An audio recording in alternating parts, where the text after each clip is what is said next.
Naam, karibu tena mtazamaji na asante sana kwa kuendelea kuwa nasi.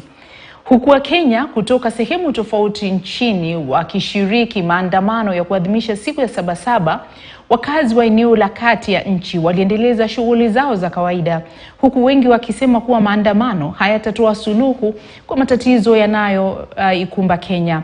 Hata hivyo, aliyekuwa gavana wa Laikipia Nderitu Mureithi alikamatwa mjini Nyahururu kwa kuongoza maandamano.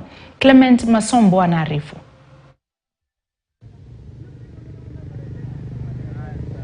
Sehemu nyingi za eneo la kati ya nchi zilishuhudia utulivu siku ya Ijumaa, kinyume na ilivyokuwa maeneo mengi ya nchi ambapo Wakenya walijitokeza kushiriki kwenye maandamano ya Sabasaba.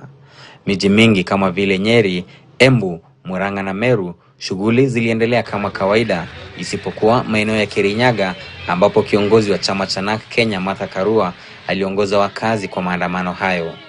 Wakazi wa Nyeri wakisema maandamano sio suluhu ya matatizo yanayokumba wa Kenya kwa sasa. Why can't they learn that 3 months ago they were still doing maandamano? Sisi tukaambia watu wetu sababu maisha iko juu, tutawapea fertilizer muende kwa shamba. Sisi tuko karibu kuvuna mahindi. Wao bado wanaweka sufuria kwa kichwa, wanaume wazima kama Kioni, kama Raila. Sisi watu wa Nyeri hatuna haja na hiyo maandamano. Juu kama hizi kama saa hii hata boga zimeanza kutoka shilingi 10, tunauziwa shilingi 10. Ukienda unauziwa mpaka viazi shilingi 400 per bucket.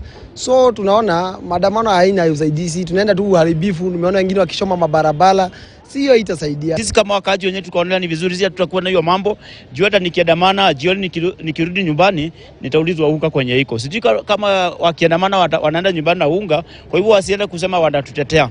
Wao wafanye biashara zao, sisi tufanye biashara zetu. Kulingana na mmoja wa wanasiasa walioshiriki maandamano ya kwanza ya Sabasaba ya mwaka 1990, maandamano yanafaa kuweko ili kushinikiza serikali kushusha gharama ya maisha ambayo anasema imefinyilia Wakenya. Kauli yake hata hivyo inapingwa na baadhi ya viongozi. Watu wamekasirika na sana vijana ambaye hawana kazi. Zile familia ambazo ni za mapato kidogo wanaumia na wanalia. Na hata wale wafuazi wa UDA wengi wananipigia simu wananiambia, jamani tufanye nini? Hata wameniita mkutano siku moja nikuja niwaambie vile tutafanya. So kuna shida na shida ni ya pesa. We have allocated enough money to make sure that we liberate the economy. We have put enough money to employ enough teachers for this country.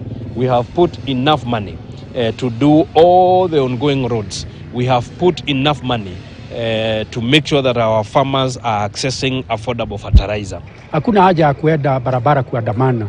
Ile haja kubwa ni mtu kufanya kazi ndio akabiliane na maisha. Lakini ukiandamana unapoteza wakati. Ile wakati wewe unaandamana hakuna kazi unafanya. Utapata chakula. Hiyo maandamano haiwezi ikaweka chakula kwa sahani. Katika kaunti ya Laikipia, mji wa Nyahururu, waandamanaji walikabiliana na maafisa wa polisi waliositisha maandamano hayo. Kwenye pilka hizo, aliyekuwa gavana wa Laikipia Nderitu Mureithi, ambaye pia ni mmoja kati ya viongozi wa muungano wa Azimio la Umoja One Kenya, alikamatwa na kutiwa mbaroni kwa kuongoza maandamano mjini humo. Clement Masombo, KTN News. Wakati hayo akijiri, mwanamume mmoja amepigwa risasi na kuuawa katika kaunti